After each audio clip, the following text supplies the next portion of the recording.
Good morning, Miss Brill. We know that you have an important decision to make today, so I'll be sure not to take up too much of your time. As you consider your decision options, my team would like to assist you by pointing out three main aspects of McKinsey's 7S model that we believe will be affected the largest by this decision.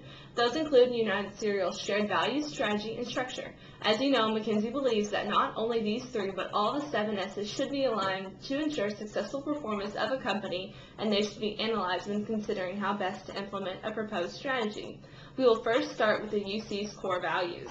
These values are central to the development of all the other aspects of the company. When the company was first established, it was founded on the core values including commitment, diligence, and loyalty.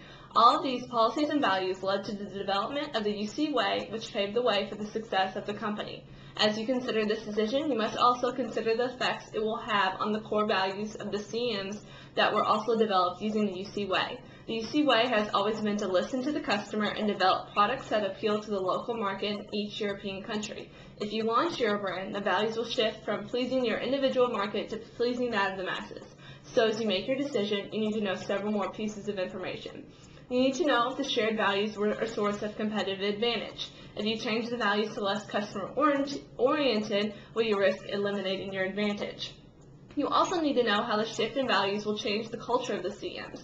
Will it result in negative reaction from employees and harm working relationships, or will it be taken as a positive step toward the future? This is also where the same resistance can come in from another juice disaster. You also need to know how the shift will affect the position of our company in the mind of our consumers. Will they respond positively or negatively to the shift from local market segmentation to producing for the masses? Next, we will look at the effect of the launch will have on our corporate strategy. The proposed launch will change the strategy from a business to a corporate level. Another big shift is from product differentiation to a cost leadership strategy. There are many things you need to know about this proposed strategy, including you need to know how costly and difficult it will be to implement. Will the cost reduction of implementing a single strategy not receive the same success? You need to know how the external environment is changing in Europe. What will the likely increase of competition of this launch have on UC's costs and profits? You need to know if we will be able to exploit an economy of scope by producing one product. You also need to know if our product differentiation strategy was a source of a competitive advantage, and if it was, will our cost reductions from the new strategy allow us to attain another advantage? The most important changing aspects of this launch is the effect on our marketing strategy. If we launch the Eurobrand, almost every aspect of our marketing mix will change. We will no longer be targeting just health-conscious baby boomers who have different tastes in different local markets, but to pretty much every consumer of cereal in the European countries. We will begin mass marketing to achieve this, and as a result, our consumers may not hold the same high positions in their minds relative to our competitors. This is also likely to take away our ability to charge a higher price. So for this, you need to know how our loyal customers in local markets will respond to this change. Will this decrease our consumer and or brand equity? You need to know how this will change our promotion mix. Will it completely change our message we send to our consumers? You need to know if the focus group data can be applied to the rest of Europe, and you need to know how this change will affect the buying behavior of our consumers. The final element we will address is the structure of the European brand launch.